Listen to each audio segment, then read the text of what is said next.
Hello everyone, my name is Andrei. I am a digital marketing specialist with over 4 years of experience in the field.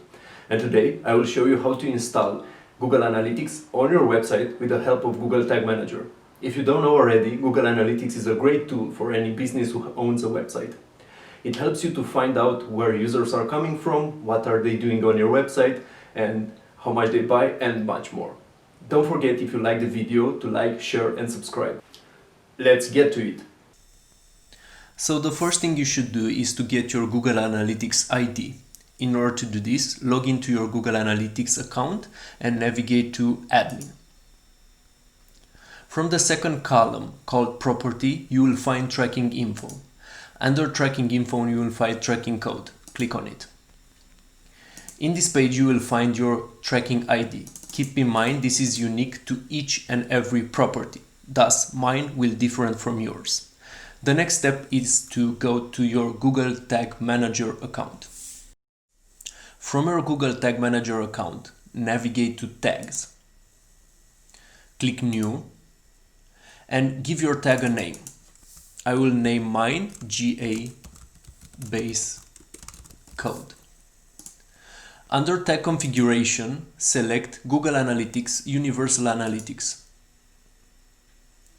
You will have two new options here. From the track type, leave it as it is, page view.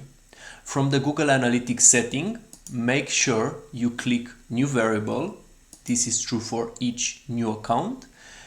Give your variable a name. I like to keep mine simple, GA, and in parentheses put my ID, and under tracking ID add the copied Google Analytics ID code.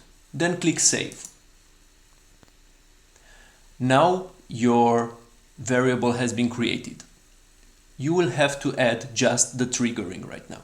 For the triggering, simply select All Pages and click Save. Now your tag has been created.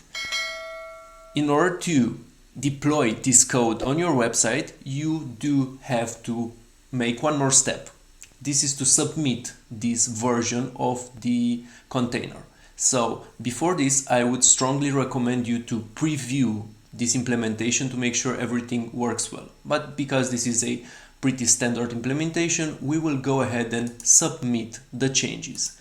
Give your implementation name, GA implemented, and the ID, and then just click Publish. And now we will see a summary of all the changes that have been done in this implementation. So congratulations, now your Google Analytics account is live on your website.